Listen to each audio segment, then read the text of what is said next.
சொன்னார். அளவற்ற அருளாளனும் நிகரில்லா பேரன்புடையவனாகிய எல்லாம் வல்ல அல்லாஹ்வின் திருப்பெயரால் ஆரம்பம் செய்கிறேன். அன்பிற்குரிய பெரியோர்களே, தாய்மார்களே, சகோதர சகோதரிகளே, அல்லாஹ் ரப்பல் ஆலமீன் மனிதர்களாகிய நம்மை எல்லாம் சமூகமாக வாழக்கூடிய மக்களாக அல்லாஹ் ஆக்கியிருக்கின்றார். மனிதர்கள் அல்லாஹ் ரப்பல் ஆலமீன் ஆதம் அலைஹிஸ்ஸலாம் அவர்களை படைத்த காலத்திலிருந்து மனிதர்கள் குடும்பங்களாகவும் கோத்திரங்களாகவும் வாழ்ந்து கொண்டிருக்கிறார்கள். திருமலை குர்ஆனிலே அல்லாஹ்வே அவ்வாறு ஆக்கி இருப்பதாக சொல்லி காட்டுகிறார். வஜஅல்னாக்கும் ஷுஊபன் வ கபாயில லிதஆரஃபு, நீங்கள் ஒருவரை ஒருவர் அறிந்து கொள்வதற்காக உங்களை கிளைகளாகவும் கோத்திரங்களாகவும் ஆக்கினோம் என்று அல்லாஹ் சொல்லி காட்டுகின்றான். மனிதர்கள் இவ்வாறு ஒரு சமூகமாக வாழும் பொழுது அந்த சமூக ரீதியாக மனிதர்களுக்கு மத்தியிலே பல்வேறு விதமான சிரமங்கள், தொல்லைகள், கட்டுப்பாடுகள் விதிக்கப்படுவதை பார்க்கிறோம். சமூக ரீதியாக வாழக்கூடிய மனிதர்களாகிய நாம் அதில் அதிகமானவர்கள் அந்த சிரமங்களில் இருந்து, கட்டுப்பாடுகளில் இருந்து தங்களை விடுவித்துக் கொள்ள முடியாத நிலையில் வாழ்வதை பார்க்கிறோம். அதிலும் நம்முடைய கடையநல்லூரை போன்ற ஊர்களை எடுத்துக்கொண்டால் சம்பந்த வழிகள், குடும்பங்கள், சுற்றார்கள், உறவினர்கள் என்ற பெயரிலே மார்க்கத்துக்கு மாற்றமான பல்வேறு சிரமங்களுக்கு உள்ளாகக்கூடிய சூழலை பார்க்கிறோம். ஒட்டுமொத்த சமூகமும் அதிலிருந்து விடுபட வேண்டும் என்கின்ற எண்ணம் இல்லாமல் காலம் காலமாக அந்த விலங்குகளுக்கு சுமைகளை தாங்கிக் கொள்ளக்கூடிய மக்களாக இருப்பதை பார்க்கிறோம். உண்மையான ஒரு சமூகம் என்பது மக்களுக்கு சுமைகளை அழுத்தாமல், கூட்டப்பட்ட விலங்குகளை உடை தெரியாமல் வாழக்கூடிய சமூகம் என்பது அது ஒரு சிறந்த ஒரு சமூகம் கிடையாது. நபிகள் நாயகம் ஸல்லல்லாஹு அலைஹி வஸல்லம் அவர்கள் எந்த சமூகத்திற்கு நபியாக அனுப்பப்பட்டார்களோ அந்த சமுதாயத்தை பற்றி அவர்கள் சொல்லி காட்டுகிறார்கள். அல்லாஹ்வின் தூதர் நபியாக அனுப்பப்பட்ட தனக்கும் மக்களுக்கும் மத்தியில் உள்ள உதாரணத்தை குறிப்பிடும் பொழுது, ஒரு விளக்கிலே தீ எரியும் பொழுது வீட்டில் பூச்சிகள் எல்லாம் அந்த தீ தன்னை கரித்துவிடும், தன்னை அழித்துவிடும் என்பதை அறியாமல் அந்த நெருப்பை நோக்கி பறந்து செல்கிறது. இது போன்றுதான் மனிதர்களாகிய நாம். நமக்கு எது சிரமம் தெரிகிறது, நமக்கு நிம்மதியான வாழ்க்கை எதுவென்று அறியாமல் வீட்டில் பூச்சிகள் எப்படி நெருப்பை நோக்கி அது நமக்கு வெளிச்சம் தருகிறது என்று அதை நோக்கி செல்கிறதோ, அதுபோன்று மனிதர்களாகிய நீங்கள் உங்களுக்கு சிரமம் தரக்கூடிய காரியங்களை நீங்கள் விரும்பி செய்கிறீர்கள். நபிகள் சொல்கிறார்கள், நபியாகிய நான் உங்களை கரிக்கக்கூடிய அந்த நெருப்பை விட்டும் தடுப்பதற்குரிய வழியை நான் காட்டுகின்றேன், உங்களை தடுக்கின்றேன், உங்களை ஆடைகளை பிடித்து இழுத்து நான் காப்பாற்றுகின்றேன் என்று நபிகள் நாயகம் ஸல்லல்லாஹு அலைஹி வஸல்லம் அவர்கள் மனித சமூகம் எதை விரும்பும், எத்தகைய சுமைகளை தனக்குத்தானே அதை சுமத்திக் கொள்ளும், என்றாலும் நான் அதை விட்டும் உங்களை தடுக்கிறேன் என்று அவர்கள் குறிப்பிடுகின்றார்கள். நபிவழி என்பது நமக்கு நாமே பூட்டிக் கொள்ளக்கூடிய விலங்குகளை விட்டும் நம்மை அந்த விலங்குகளை உடைத்து நம்மை சுதந்திரமானவர்களாக வாழ வைக்கக்கூடிய வழிதான் நபிவழி என்பது. திருமலை குர்ஆனிலே அல்லாஹ் ரப்பல் ஆலமீன் கூறுகிறான், 7வது அத்தியாயம் 157வது வசனத்திலே அல்லதீன யத்தபிஊன ரசூலன் நபியல் உம்மிய, இந்த நபியாகிய ரசூலாகிய எழுத படிக்க தெரியாத இந்த நபியை பின்பற்றக்கூடியவர்கள் அவர் எப்படிப்பட்டவர்கள்? இந்த நபி எப்படிப்பட்டவர்? அவர் அல்லாஹ்வின் தூதர், அல்லாஹ்வின் நபி. அவர் ஒரு உம்மி, எழுத படிக்க தெரியாதவர். அல்லதி யஜிதூனஹு மக்தூபன் இன்தஹும் ஃபில் தௌராத்தி வல் இன்ஜீல், அந்த இஸ்ரவேல் சமுதாயம் அவர்கள் வைத்திருக்கக்கூடிய தௌராத் வேதத்திலும் இன்ஜீல் வேதத்திலும் இந்த நபியை பற்றி எழுதப்பட்டிருப்பதை, சொல்லப்பட்டிருப்பதை காண்கிறார்கள். அப்படிப்பட்ட இந்த நபி அவர் எப்படிப்பட்டவர் என்று சொன்னால், யஅமுருஹும் பில் மஅரூஃபி வ யன்ஹாஹும் அனில் முன்கர், மக்களுக்கு நல்ல விஷயங்களை எடுத்துச் சொல்கின்றார், தீமையான காரியங்களை விட்டும் தடுக்கின்றார். வ யுஹில்லு லஹும் தையிபாத், பரிசுத்தமானவைகளை அவர்களுக்கு ஹலாலாக்குகின்றார். வ யுஹர்ரிமு அலைஹிம் ஸபாயிஸ், அசிங்கமானவைகளை, பாவமானவைகளை, கெட்டவைகளை அவர் தடுக்கின்றார். வயலவு அனுவும் இஸ்ரம் வல் அவ்லாத் அல்லதி கானத் அலைஹிம், மக்கள் மீதுள்ள விலங்குகளையும் சுமைகளையும் அவர் நீக்குகின்றார். ஃபல்லதீன ஆமனூ பிஹி வஅஸ்ஸரூஹு வநஸரூஹு, எவர்கள் அந்த நபியை ஈமான் கொண்டு அவரை வலுப்படுத்தி அவருக்கு உதவி செய்கிறார்களோ, மற்றவர்கள் நூறல்லதி உன்சிலமாகும், அவரோடு இறக்கப்பட்ட இந்த ஒளியை பின்பற்றுகிறார்களோ, உலாய்க்க உங்களும் செய்வோர், அவர்கள் தான் வெற்றியாளர்கள் என்று அல்லாஹ் சொல்லி காட்டுகிறார். நபிகள் நாயகம் ஸல்லல்லாஹு அலைஹி வஸல்லம் அவர்கள் எந்த சமூகத்திற்கு நபியாக அனுப்பப்பட்டார்களோ அந்த சமூகம் தனக்குத்தானே பல சிரமங்களை சுமத்திக் கொண்டார்கள். இன்றைக்கு நம்முடைய கடை நன்முறை எடுத்துக் கொள்ளுங்கள். நமக்கு நாமே பல்வேறு சிரமங்களை நாம் சுமத்திக் கொண்டிருக்கிறோம். அந்த கட்டுகளிலிருந்து சமூகம் விடுபடுவதற்கு தயாராக இல்லை. ஒரு வெற்றிலை பார்க்க நிகழ்ச்சி என்று வைத்துக் கொண்டால் அதற்கு லட்சக்கணக்கில் செலவு. மார்க்கம் அப்படின்னு சொல்லுகிறதா? ஒரு மாப்பிள்ளை கொண்டு பேசி முடிக்கிற நிகழ்ச்சிக்கு இத்தனை லட்சங்கள் செலவு பண்ணுங்க. நபிகள் நாயகம் காலத்தில் இப்படி ஒரு வழிமுறையை ரசூலுல்லாஹ் காட்டி தந்தார்களா? சரி, அந்த நிகழ்ச்சியில் பெண் வீட்டை அடிமைப்படுத்தக்கூடிய நிகழ்வு எல்லா இடத்திலும் இருக்கிறதா இல்லையா? ஒட்டுமொத்த சமூகமும் நாம பெண் வீடாகிறோம், நாம அடிமையாகிறோம். நாம நமக்கு ஒரு இடத்திலே பெண் பார்க்கும் பொழுது அவரை அடிமைப்படுத்துகிறோம். ஒட்டுமொத்த சமூகம் இப்படிதான் இருக்கிறது. பெற்றோர் பார்க்க நிகழ்ச்சியில கூட நிறைய பலன்களை வைத்துக் கொண்டு மாப்பிள்ளை வீட்டு கொடுக்க முடியுது. என் மாப்பிள்ளை வீட்டுக்கு பொண்ணு வீட்டுக்கு கொடுத்தா என்ன நான் கேட்கிறேன். இந்த பொண்ணு மாப்பிள்ளை குடிப்பதற்கு மாப்பிள்ளை வீட்டுல இருந்தா பொண்ணு வீட்டுக்கு அந்த பலன்களை கொடுக்க வேண்டுமா? ஒரு திருமணம் என்று வந்துவிட்டால் சமூகத்தில் எத்தனை விலங்குகள்? மாப்பிள்ளை வீட்டுக்கு பீரோ எடுத்து கொடுக்கணும், ஃப்ரிட்ஜ் எடுத்து கொடுக்கணும், இன்வெர்டர் வச்சு கொடுக்கணும். இத மாதிரி ஏராளமாக சொல்லிக்கொண்டே போகலாம். ஏராளமான சமூகத்தில் உள்ள குடும்பம் என்ற ரீதியில் உள்ள கொடுமைகள். அந்த ஒரு திருமணம் என்று வந்துவிட்டால் வீடா போய் அழைக்கக்கூடிய காட்சியை பார்க்கலாம். கல்யாணத்துக்கு கூப்பிடணும் பேர்ல ஏன் சமூகத்தில் இதை மாற்றக்கூடாதா?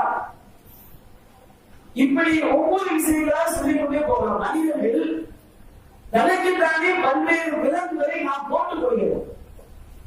எந்த அளவுக்கு சொன்னால் திருமணங்கள்ல வந்து மாப்பிள்ளை வீட்டுல இருந்து பொண்ணு வீட்டுக்கு லிஸ்ட் கொடுக்கிறோம். எங்க மாப்பிள்ளை வீட்டுக்காக இத்தனை பேருக்கு நீங்க சாப்பாடு சொல்லணும்னு சொல்லி. சரி, அது ஏன் பொண்ணு வீட்டுல இருந்து மாப்பிள்ளை வீட்டுக்கு லிஸ்ட் கொடுக்க மாட்டேங்கிறாங்க? மாப்பிள்ளை வீட்டு லிஸ்ட் கொடுக்குறீங்களா இல்லையா? பொண்ணு வீட்டுக்கு ஒட்டுமொத்த கௌரவாதியை எல்லாரையும் பார்த்து நான் கேட்கிறேன். மாப்பிள்ளை வீட்டுல இருந்து எங்க குடும்பத்தை எத்தனை பேர் சாப்பாடு சொல்லணும் பொண்ணு வீட்டுக்கு கொடுக்குறீங்க. ஏன் பொண்ணு வீட்டுல இருந்து பொண்ணு வீட்டுல லிஸ்ட் வாங்கி மாப்பிள்ளை வீட்டுல சொல்ல மாட்டேங்கிறீங்க? அப்ப இது ஒரு பெண்களை அடிமைப்படுத்தக்கூடிய தரம் தானே? நாம திருப்பி செய்யக்கூடிய ஒரு மார்க்கத்தை இல்லாத ஒரு விலங்கு தானே? இப்படி பல விஷயங்களை நாம் சொல்லிக் கொண்டே போகலாம். நபிகள் நாயகம் ஸல்லல்லாஹு அலைஹி வஸல்லம் அவர்கள் இது போன்ற விலங்குகளில் இருந்துதான் அறியாமைகள் சமுதாயத்தை விடுவித்தார்கள். உண்மையான சமூக சோதனை என்பது இடமொழியில் பெறுவது கிடையாது. ஒரு பெரிய எல்லாரும் அரசாங்க வேலை வாய்ப்பு பெறுவதே கிடையாது. அது ஒரு இருந்தாலும்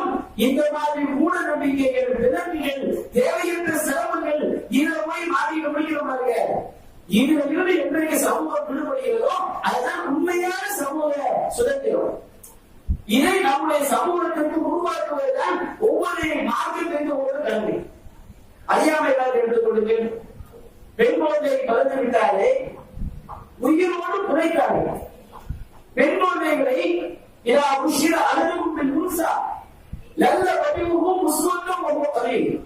பெண் குழந்தை பிறந்து விட்டது நற்செய்தியை சொல்லப்பட்டார். பெண் குழந்தை பிறந்து இருக்குமா அப்படிங்கிற நற்செய்தி சொல்லப்பட்டால் அவனுடைய முகம் கருத்து அப்படியே கதிர்பானமாக மாறிவிடுவார்கள். எந்தவாறு அவர்களுக்கும் சமூகத்தை விட்டு ஓடி ஒழித்து விடுவார்களா? இனிமோடு பிள்ளையை வளர்ப்பதா அல்லது மண்ணில் புதைத்து விடுவதா என்று யோசிப்பார்களா? அல்லாஹ் சொல்லி காட்டுகிறார். இன்றைக்கு நம்முடைய ஊர்ல நாம பெண் குழந்தை உயிரோடு புதைக்கவில்லை. ஆனா அதனுடைய தாக்கம் இருக்கிறதா இல்லையா? என்ன தாக்கம்? முதலாவது ஒரு பெண் குழந்தை பிறந்தது, அடுத்து ஒரு ஆம்பளை பேர் ஆசைப்படுறாங்க. ஆண் குழந்தையை பல்வேறு நோக்கங்களுக்கு ஆசைப்படுவார்கள், அது தப்பு கிடையாது. ஆனால் இந்த சமூகத்திலே பெண் குழந்தை பிறந்தால் திருமணம் முடித்து கொடுக்க வேண்டுமே என்கின்ற கவலையினால் பல பெண் குழந்தை இருக்கின்ற அவலம் இருக்கிறதா இல்லையா? பல சம்பவங்களை பார்க்கிறோம். தொடர்ந்து 3 பெண் குழந்தைகள் பிறந்துவிட்டால் எப்ப கருப்பையை மாற்றி போடு, அடுத்த பொருளை பிறந்த போது அடுத்து பொட்டை பிறந்த என்ன செய்யறது? இது போன்ற கவலைகள் சமூகத்தில் பலரையும் மாற்றிக் கொண்டிருக்கிறது. 2 பெண் குழந்தைகள் பிறந்து விட்டாலே ஒவ்வொரு தகவலும் யோசிக்கிறான், வெளிநாட்டுக்கு போகணும். பொதுவாக ஆண் குழந்தைகளையும் பெண் குழந்தைகளையும் வளர்ப்பதற்கு சம்பாதிக்கிறதுனால மாற்றுகிறது கிடையாது. ஆனால் இந்த பெண் குழந்தைகளுக்கு திருமணம் செய்து கொடுப்பதற்கு சமூக ரீதியாக நாம் சுமத்திய அந்த சிரமங்களினால் கஷ்டப்படக்கூடிய மக்கள் இருக்கிறாங்களா இல்லையா? அந்த வேதனையினால் சமூகத்தில் எத்தனை குடும்பங்களுக்கு நாம் இது போன்ற வேதனைகளை சுமத்தி இருக்கிறோம். எத்தனை குடும்பங்கள் அவர்களிடையே பார்க்கிறோம். அது இதை நாம் சிரித்து பார்க்க வேண்டும்.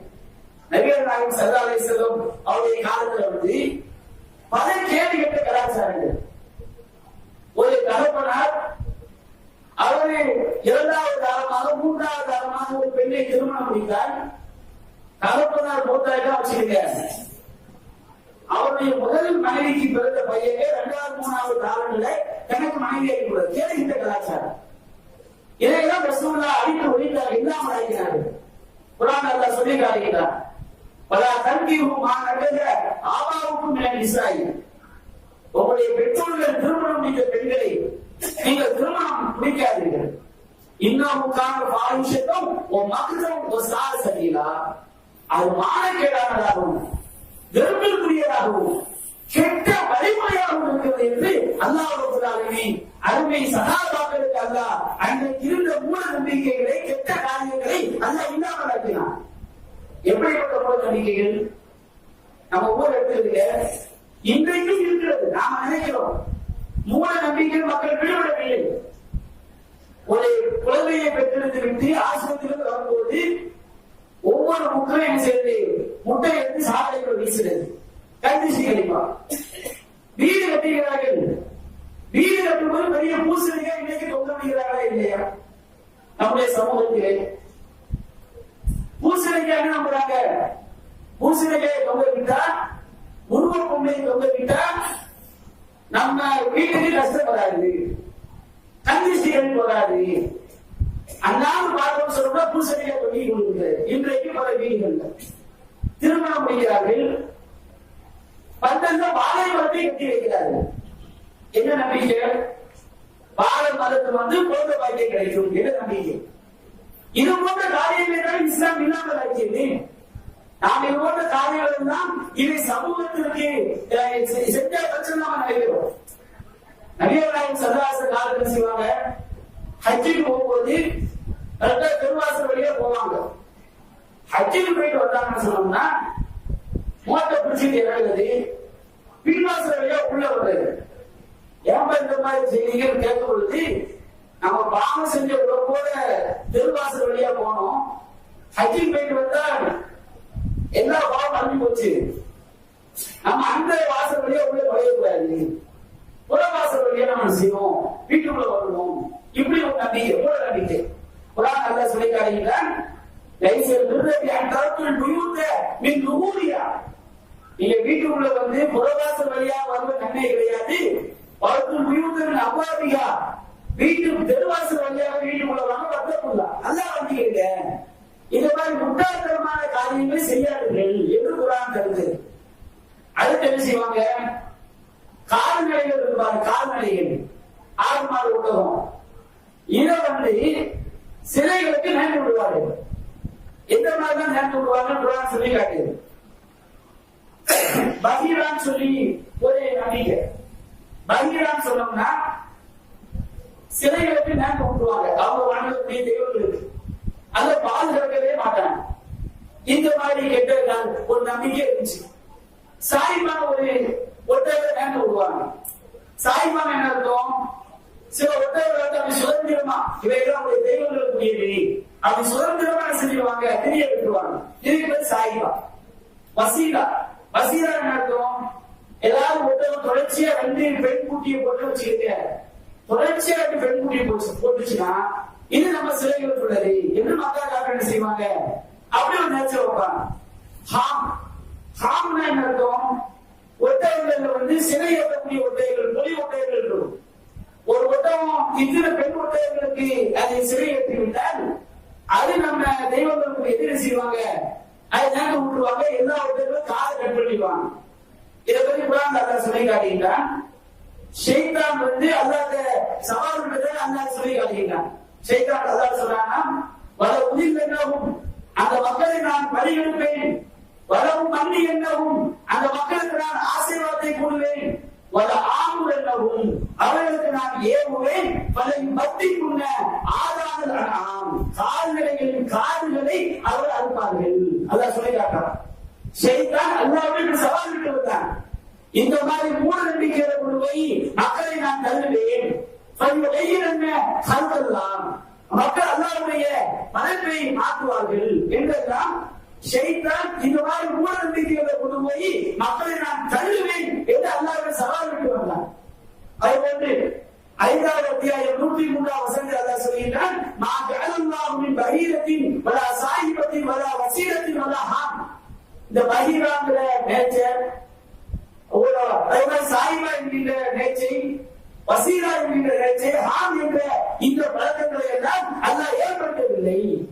இவற்றையெல்லாம் அல்லாஹ் தடை செய்திருக்கிறான் என்று அல்லாஹ் ரப்பல் ஆலமீன் அந்த சமூகத்தில் இருந்த குறையோடி போயிருந்த தீய பழக்கங்களை அல்லாஹ் இல்லாமல் ஆக்குகின்றான்.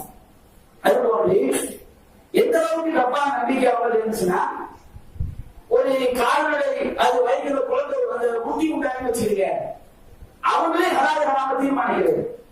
நம்ம சமூகத்தில் இருக்கிறா இல்லையா, முகர்ரம் மாசம் வந்துட்டா எனக்கு மீன் வாங்கக்கூடாது, பல மூட நம்பிக்கைகள்.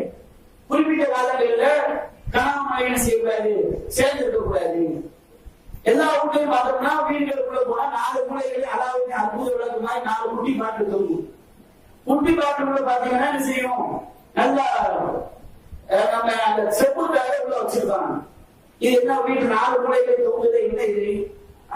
இது நாங்க அஜத்துல ஓதி பார்த்து செஞ்சிருக்கிறோம், மாட்டி இருக்கிறோம். எங்க வீட்டுக்கு வரக்கூடிய கஷ்டங்களை என்ன செஞ்சிருவோம், தடுத்துருவோம். சரி, வீட்டுக்கு வெளியே பார்த்தோம்னா வாசல்ல வெள்ள கல்லு சொல்லி கொண்டிருக்கும், சிப்பிகளை தொங்கிட்டு இருப்பாரு. இது என்ன செய்தீங்க? எங்க வீட்டுக்கு வரக்கூடிய பேய் பிசாசு எல்லாத்தையும் என்ன செஞ்சிடும், இல்லாமல் ஆகிடும். எப்படிப்பட்ட பல மூட நம்பிக்கைகள் நம்முடைய சமூகத்துல இன்றைக்கும் மலிந்து காணப்படுகிறதோ, மக்கள் மூடி கிடக்கிறார்களோ, அது போன்ற நபிகள் நாயகம் காலத்தில் வேற மாதிரி செஞ்ச மூட நம்பிக்கைகள் நிறைந்து காணப்பட்டது. சில காரணங்கள் என்ன செய்வாங்க, 6 மாத ஒருத்தர் சாப்பிடுறாங்க, அவங்க சொல்லுவாங்க இந்த கால்நடைகள் எல்லாம், இந்த தானியங்கள் எல்லாம் நமக்கு தடை செய்யப்பட்டவை. அந்த அவங்க செய்ய உண்டாக்கிடுவாங்க. நிச்சயம் சாப்பிடக்கூடாது, முகரம் மாசம் வந்தா மீன் சாப்பிடக்கூடாது. ஒருத்தர் முதல் வந்துட்டா நம்ம எல்லாம் ஒட்டுமொத்தமா ஊரோட கிளம்பி வெளியாட்டு போறாங்களா இல்லையா, 7 சென்ட் கடைக்கு போறாங்களா இல்லையா? இந்த மாதிரி கலாச்சாரம் இன்னைக்கு இருக்கிறதா இல்லையா? நிறைய மக்கள் திரும்பி இருக்கிறார்கள். குறிப்பிட்ட மக்கள், அதிகமான மக்கள் இந்த மூட நம்பிக்கைகள் நிறைந்து காணப்படுகிறதா இல்லையா? இன்னைக்கு ஏதாவது ஒரு நோய் வந்து விட்டால் கோயில்ல போய் மஞ்சளை வாங்கி தடவக்கூடிய முஸ்லிம் தாய்மார் இருக்கிறாரா இல்லையா? இதனால நபிகாலத்தில் இருந்துச்சு. நபிகளால் அதை ஒழிப்பதற்கு தானே பாடுபட்டார்கள். அவங்க என்ன சொல்றாங்க, குறிப்பிட்ட தானியங்கள் இதுதான் நம்ம சாப்பிடக்கூடாது, இது தானியங்கள்லாம் சாப்பிடக்கூடாது என்று அவர்களே தடுத்து வைத்துக் கொள்வார்கள். அடுத்து அவங்க சொல்லுவாங்க, காலம் மாஃபி புத்தூனி ஹாமிலான் சாதி செல்வி கூடினா உங்க ஹர்ரமுல் அல்லாஹ் அஸ்வாதினா, சில கால்நடை சொல்லி இந்த கால்நடைகள் வயிற்றுல பிறகு அந்த குட்டி இருக்குதா இல்லையா, இதை நம்ம ஆம்பளைங்க மட்டும்தான் சாப்பிடணும், எந்த பொம்பளையும் சாப்பிடக்கூடாது. அப்படி ஒரு கெட்ட பழக்கம் நம்பிக்கை. வையப்பும் மைந்தத்தன் சொல்லா அந்த கால்நடை வயிற்றுல உள்ள குட்டி செத்து போச்சு வச்சுக்கோங்க, அதுல நம்ம ஒரு பொம்பளையும் சேர்ந்து சாப்பிடலாம். உயிரோட பிறகு ஆம்பளை பிறகு ஏமா செத்து போக என்ன செய்யுமா, பெண்களும் சேர்த்து என்ன செய்யலாம், சாப்பிட்டுக் கொள்ளலாம். இப்படிப்பட்ட கெட்ட நம்பிக்கைகள் இருக்குது, தவறான நம்பிக்கைகள் இருக்குது. ரசூலுல்லாஹ் விட்டு வைக்கிறது ஒரு சமூகம் செய்வதனால, இது மாதிரி கூட நம்பிக்கைகள் ஊழியம் கிடைக்கிறதுனால அந்த சமூக மக்களுடைய அறிவை தட்டி எழுப்பி அவரை சீர்படுத்தாமல் விட முடியுமா, அதை கண்டுகொள்ளாமல் செல்ல முடியுமா? இஸ்லாம் எச்சரிக்கை செய்வது இது போன்ற காரியங்கள் இருந்து சகாபாக்களை மீட்டெடுத்தது. ஆகும் இன்றைக்கும் யானை பற்றி வர்றாங்க, எந்த நம்பிக்கையில் வர்றாங்க, அதை செய்வதற்கு ஒரு கூட்டம் இருக்குதா இல்லையா? இந்த யானையை பற்றி போறது, யானைக்கு வந்து சோற்றை உள்ள போட்டு கொடுக்கிறது, யானை வாயில கொண்டு போய் திரிக்கிறது, யானைக்கு முன்னாடி தண்ணியை வச்சு தண்ணியை அது தண்ணி அடிச்சுன்னா அதை பறக்கத்தான் நினைக்கிறது, பொடிகளை தொட்டு கும்பிடுறது, தர்காக்கள்ல போய் கையேற்றுறது. ஒவ்வொரு தர்காவும் செய்யலாம், பெரிய பெரிய பணக்காரன் காலையில் கிளம்புறான், மேற்கு தர்காவை போய் 5 நிமிஷம் கோயில் சன்னதிக்கு முன்னாடி நிற்கிறான், அப்படி வர்றான். மஸ்தான் தர்கா இருக்கிறாரு, அப்படி வர்றாரு. பெரிய பள்ளியாசம் மட்டும் கஸ்து வழியுள்ளா அங்க எங்க அதுக்கு முன்னாடி என்ன செய்யறாரு, அந்த சன்னிதானத்துல அப்படி நிற்கிறாரு, அப்படி போறாரு. அது ஐயா வந்து எஸ்எஸ்சி கந்தர் மஸ்தான் தர்காவை போய் நிற்கிறாரு, அதுக்கு அடுத்து கொஞ்சம் தர்காவை போய் நிற்கிறாரு. இப்படி இன்றைக்கு பல கூட்டங்கள் இங்க கூட நம்பிக்கையோட மூலிகைகளுக்கு தான் இல்லையா? எவ்வளவு அறியாமை சமூகமா நம்முடைய சமூகத்தில் இருக்கிறது, அவர்கள் செய்கிறார்கள். இது போன்ற மக்களை மாற்றுவதற்கு விளங்கிய மக்கள் என்ன செய்கிறோம், இதை பார்த்து சொல்லாம அப்படியே கடந்து போக நாம நினைக்கிறோமா? இது போன்ற விஷயங்களை பற்றி மக்களுக்கு எடுத்து சொல்லி மறுமையில் வெற்றி வரக்கூடிய மக்களாக அவர்களை மாற்ற வேண்டிய கடமை நமக்கு இல்லையா? இது போன்ற தீமைகளை புறக்கணிக்க வேண்டிய கடமை நமக்கு இல்லையா? மக்கள் என்ன செய்தார்கள், காபத்துள்ளார் போய் சீக்கிரமா நம்ம மழை பெய்து வரும்போது தம்மை அருகி கலந்து அடிப்பாங்க. வெள்ளம் பற்றி மலையை அசுகி தப்பி எங்கள் ஆகனா, வெள்ளம்னா மலை, வெள்ளம் பற்றி தமிழ் அழகி மலையை ஓட செய்வாயாக, மலையை அசுகி மலைனா தமிழ், அஸ்கினா எங்களுக்கு புகட்டுவாயாக, ரப்பி அது அழகு எங்கள் இறைவா, அதுக்கு தமிழ் மொழிபெயர்ப்பு எங்கள் இலாகனா எங்கள் கடவுளே. இந்த மாதிரி கிழக்குத்தனமா பாட்டுகள் எழுதி வச்சுட்டு மௌனங்களோட பெயர்ல பஜனை பாடுறது. என் மொழியாண்டவர் சிலரை நவராத்திரியில வந்து அவரு இருட்டு பொழுது மொழியாண்டவர் நடுவுல ஒரு காலா வச்சு அதுல மைதாமாவை வச்சு இருட்டு அதிர்த்துமாக ஒரு என்ன செய்வான், கள்ளத்தனமா அதுல போய் கையை கல்ல குத்திட்டு வந்துருவான். கையில போட்டு பார்த்தா மொழியாண்டவர் வந்து போயிட்டாரு. இதெல்லாம் அவர் போனாரு, அவர் குதிரையில வந்து இவன் இருட்டு வரும்போது யாரு, இருட்டுறவங்க யாரு, இருட்டுதான் வருவான். இந்த மாதிரி நம்பிக்கை இன்றைக்கு பல இடங்களில் இருக்குதா இல்லையா? மக்கள் காலத்தில் எப்படி சீட் எடுத்தாங்க, மாக்கான சலாத்தும் வைத்தி இல்லா முகாமுகத்தியா அல்லாஹ்வுடைய ஆலயத்திலே அவருடைய தொழுகை கைதட்டுவதும் சீட்டி அடிப்பதும் இதை தவிர வேறு நிர்வாகத்திற்கு இல்லை என்று அல்லாஹ் சொல்லி காட்டுகிறானே. இப்படி இருந்த மக்களுக்கான சமுதாயம் அல்லாஹ் மாற்றி அமைத்தார்கள், பக்குவப்பட்ட மக்களாக மாற்றினார்கள், பண்பாடுள்ள மக்களாக மாற்றினார்கள். காபத்துல்லாஹ் நிர்வாணமாக தவாப் செய்தார்கள். காபத்துல்லாஹ் நிர்வாணமாக தவாப் செய்த மக்களை தான் இஸ்லாம் பயன்படுத்தியது. எந்த அளவுக்கு சொன்னோம்னா, கணவன் இறந்து போயிட்டா வச்சிருக்க, நம்ம ஊர்ல இந்த சமூக அவலத்தை மாற்ற முடியுதா? இந்தாங்கிறத வீட்டுக்குள்ள பூட்டி வைக்கக்கூடிய அவலம். சமூகத்துல வந்து நம்ம எத்தனையோ விஷயங்களை நம்ம வந்து மாற்றி இருக்கிற பல விஷயங்கள் 100% மாற்றல. கணவன் இறந்து போயிட்டால் மனைவிய 4 மாசம் 10 நாள் வீட்டுக்குள்ள பூட்டி வைக்கிறாங்களே, இது எந்த மார்க்கத்தில் ஆதாரம் இருக்கு, எந்த மனிதர்கள் ஆதாரம் இருக்கிறது? இதாக என்ன அர்த்தம்? இதா என்றால் கணக்கெழுது என்று அர்த்தம். கணவன் இறந்து போயிட்டால் ஒரு மனைவி மறு திருமணம் செய்வது உடனே செய்யக்கூடாது. 4 மாதம் 10 நாட்கள் காத்திருக்க வேண்டும்.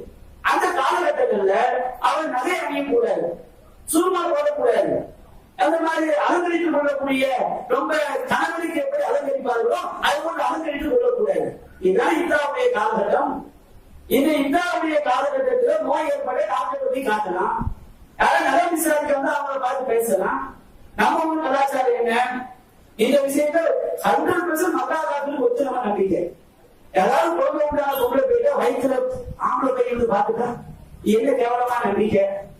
குழந்தை முன்னால சின்ன பசங்க அழைச்சிட்டு ஒரு கணவனை இழந்த பெண்ணை பார்க்க கூடாது, அந்த பெண்ணுக்கு போய் எந்த ஒரு ஆண்கள் சொல்லக்கூடாது, எந்த மார்க்கத்தில் இருக்குது. நபிகள் நாயகம் காலத்து மாதிரி பொருள் இருந்துச்சு. சைவ புகாத பாலம் எந்த மாதிரி கணவனை இழந்த பெண்களை கொடுமைப்படுத்தினார்கள் என்று சொன்னால் சைவ புகாத 5338 செய்தியா பதிவு செய்யப்படுகிறது. கணவன் வெள்ளம் செய்ய இருக்கிற ஆடையையும் ரொம்ப அழுக்கான ஆடையை செய்வாங்க, பெண்களுக்கு கொடுத்துவாங்க. இருக்கிற ஆடையை எது கண்டதோ அழுத்தோ அந்த ஆடையை கொடுத்துரு. அந்த ஆடையை கொடுத்து ஒரு வருஷ காலம் குளிக்க கூடாது. நவீன காலத்துல அறியாமை காலத்துல ஒரு வருஷ காலம் அந்த பொருளை குளிக்க கூடாது. இருட்டு அறைக்குள்ள போட்டு பூட்டிடுவாங்க. இருட்டு அறைக்குள்ள போய் பூட்டிட்டு ஒரு வருஷத்துக்கு என்ன செய்வாங்கன்னா ஒரு நாயையோ அல்லது ஒரு கோழி ஏதாவது ஒரு பிராணியை உயிரோடு உள்ள பிராணியை கொண்டு வருவாங்க. கொண்டு வந்தா இவன் உடம்புல உள்ள அழுத்தம் அந்த பிராணி மேல தேய்க்கணும். அந்த செய்தியில வருது, இப்படி தேய்ச்சி போய் நாட்டம் தாங்காம பிராணி போத்தாயிருக்கும். எவ்வளவு பெரிய கொடுக்கப்பட்டு பாருங்க. அதுக்கு என்ன செய்வாங்களாம், கையில ஒட்டக சாணத்தை கொடுப்பாங்களாம். ஒட்டக சாணத்தை கொடுத்து முதல் நாயத்தை பார்க்கணும். அது அந்த இருட்டாக வெளியே வந்தது, வெளியே நாயை வெளியே வச்சிருப்பாங்க. அந்த நாயை ஒட்டக சாணத்தை வச்சு எரியணும். இஸ்லாம் இந்த மாதிரி கேவலங்களை எல்லாம் ஒழிச்சுதா இல்லையா? இஸ்லாம் இந்த மாதிரி பெண்களை கொடுமைப்படுத்தக்கூடிய தனங்களை எல்லாம் இல்லாமல் ஆக்கியதா இல்லையா? நபிகள் சுதந்திரமான சமூகத்தை உண்டாக்கினாங்க. இன்னைக்கு நாம என்ன செய்யறோம், யாராவது போட்டாயிட்டா ஒண்ணுடைய அக்கா அண்ணன் தம்பிகளை என்ன செய்யறாங்க, இவங்க போய் கோழி போடுறாங்க. என்ன கோழி? நீங்க எல்லாம் கேள்விகளா மாறீங்களா? என்ன சமூகத்தில் இது என்ன கலாச்சாரம், இது என்ன பண்பாடு? இதை மாற்ற வேண்டிய கல்வி நமக்கு இல்லை. இஸ்லாம் இப்படிப்பட்ட மார்க்கத்தை நமக்கு கற்று தந்தது. நாம் சிந்திக்க வேண்டுமா? சிந்திக்க வேண்டும் அல்லவா? அப்ப இப்படி பல விஷயங்கள் வெளித்தாங்கிற பேர்ல, திருமணங்கிற பேர்ல, மாப்பிள்ளைக்கு முன்ன பேசுகிற பேர்ல பல விஷயங்கள் நமக்கு நாம என்ன செய்யறோம், வறுமையை சிரமங்களை உண்டாக்கி வைத்திருக்கிறோம். நாமே கஷ்டப்படுகிறோம். நம்ம சமூகத்தை நாமே சிரமத்திற்கு உள்ளாக்கி போகிறோம். மற்றவர்களை நாம சிரமப்படுத்துகிறோம். ஏன் நாம ஏன் சிந்திக்க கூடாது? சிந்தித்த மக்கள் அதனை விடுபடுவதற்கு முயற்சி செய்யக்கூடாது. எப்படிப்பட்ட அற்புதமான வாழ்க்கையை அல்லாஹ்வின் தூதர் தன்னுடைய அருமை சகாபாக்கள் உருவாக்கி கொடுத்தார்கள், நமக்கு வழிகாட்டி சென்றார்கள். அப்ப இப்படி எல்லாம் ஒரு அறியாமை காலத்துல கேடு கட்டிருந்த சமுதாயத்தை இந்த இஸ்லாம் தான் அப்பூர்வீக சமுதாயமாக மாற்றியது. அன்பிற்குரிய சகோதரர்களே, தாய்மார்களே, அல்லாஹ்வின் தூதர் காட்டிய வழியில் தான் நமக்கும் நிம்மதி இருக்கிறது. அல்லாஹ் இருக்கிறாகி தத்துவம் அல்லாஹ்வுடைய நிலையில் தான் உள்ளங்கள் நிம்மதி பெறுகிறது என்று அல்லாஹ் சொல்லி காட்டுகிறான். எனவே நம்முடைய சட்டைக்கு உட்பட்டு நம்முடைய எல்லா நிகழ்ச்சிகளிலும், நம்முடைய வாழ்க்கையில, குடும்ப நிகழ்ச்சிகள்ல, அன்றாட நிகழ்வுகளில் அல்லாஹ்வுடைய தூதருடைய வழிமுறையை கொண்டு வருவதற்கு முயற்சி செய்யுங்கள். சமூகத்துக்கு நன்மை, குடும்பத்துக்கு நன்மை. எந்த அளவுக்கு என்று சொன்னால், ஒரு ஏழை குடும்பம், அந்த ஏழை குடும்பம் என்ன செய்றாங்க, அவங்களால பெரிய அளவு பொருளாதாரம் திரட்டி அவங்க கூத்திரம் பண்ண முடியாது. அப்ப நம்ம மக்களை சொல்றாங்க, நீ அசலை பிறகு பிராணத்தை வச்சு முடியலாம். அப்ப இந்த மாதிரி சமூகத்துல எப்போ வருது? தெரிந்த மக்கள், மார்க்கம் தெரிந்த மக்கள், மார்க்க விஷயங்கள், கொள்கை விஷயங்கள் உறுதியாக இருக்கும் பொழுதுதான் பிற மக்களுக்கு நன்மையாக மாறும். சமூகம் தன்னுடைய விலங்குகளில் இருந்து உடைந்து கொண்டு வெளியே வருவதற்கு சமூகம் என்பது மக்கா வெட்டிக்கு கூட்டக்கூடவே இஸ்லாத்துக்கு வந்தாங்க. அப்ப அதிகமான மக்கள் மாறும் பொழுதுதான் சமூகம் மாறும். நாங்கள் இப்படியேதான் இருப்போம் என்று நாம் இருந்தால் விளங்கிய மக்களை சொல்கிறேன். அப்படியே நாம் இருந்தோம் என்று சொன்னால், நாம பல விஷயங்கள்ல கண்டுகொள்ளாமல் அப்படியே நாம் ஒதுக்கி செல்வோம் என்று சொன்னால், கண்டிப்பா காலம் காலமாக நம்முடைய சமூகத்துக்கு மாற்றம் வர. அல்லாஹ் அப்படிதான் சொல்லுவாங்க, ஒரு சமுதாயம் தன்னை மாற்றிக் கொள்ளாதவரை அந்த சமூகத்தை அல்லாஹ் மாற்றிக் கொள்ள மாட்டான், அல்லாஹ் மாற்ற மாட்டான். அப்ப நம்முடைய சமூகத்துக்கான அபிவிருத்தி, ஒரு சுதந்திரம், நிம்மதியான வாழ்க்கை, எல்லோரும் நிம்மதியான வாழ்க்கையை பெறுவதற்கு நாம் மத ரீதியாக மாற வேண்டும். நம்முடைய மக்கள் சில விஷயங்களை வெறுப்பார்கள், தெரியும். குடும்பம் அந்த பிடி இருக்கிற இரும்பு பிடி, குடும்ப பிடி இருக்கிறாங்க. அவர் வர்றாரு குடும்பத்தோட பெரியவர், என்னடா அந்த பிச்சை வாங்கி வச்சிருக்க 4 பேர் கையை வச்சா காலியாப்படாம, அப்படிதான் நம்ம ஊர் பெரியாருக்கு பேசுற பேச்சு இருக்கேன். எந்த மிச்சம் இன்னும் 1 கிலோ 4 கிலோ வாங்க வேண்டிய இடம் எத்தனை டீ போட்டீங்க? இந்த மாதிரி அசிங்கத்தை கூட ஒரு வீட்டுல வந்து உட்கார்ந்துக்கிட்டு எதை பேசுனா அசிங்கமா மார்க்க நம்மை பண்பாடு ஆகிக்கிறதோ அந்த விஷயத்துல தான் செய்வாங்க. கல்யாணம் வீட்டுல அந்த கத்தல் இருக்குதா, மஞ்சள் இருக்குதா, அது இருக்குதா, ஆப்பிள் இருக்குதா, இதெல்லாம் செய்ய முடியாது. நம்ம சமூகம் தானே. அப்ப இந்த மாதிரி பல மூட நம்பிக்கைகள் தான் என்ன செஞ்சிருக்கிறோம், உண்டாக்கி வச்சிருக்கோம். சமூக அவலங்களை உண்டாக்கி வைத்திருக்கின்றோம். இதில் இருந்து விடுபடுவது விலங்கிய மக்களால் தான் முடியும். நாம் என்றைக்கு இது போன்ற காரியங்களை கண்டுகொள்ளாமல் செய்கிறோமோ அன்றைக்கு சமூகம் மேலும் மேலும் நாம் நமக்கு நாமே விலங்கு போட்டுக்கொள்ளும் நிலையை உண்டாகும். அல்லாஹ் ரப்பல் ஆலமீன் அந்த விலங்குகளை அகற்றி நிம்மதியான சமூகமாக நம்முடைய சமூகத்தை ஆக்க வேண்டும் என்று கூறி என்னுடைய முதல் உரையை நிறைவு செய்கின்றேன். வாஹது அல்லாஹ் அல்ஹம்துலில்லாஹி ரப்பில் ஆலமீன். அஸ்ஸலாமு அலைக்கும் வரஹ்மத்துல்லாஹி வபரகாத்துஹு. அல்ஹம்துலில்லாஹி ரப்பில் ஆலமீன். அன்பிற்குரிய சகோதரர்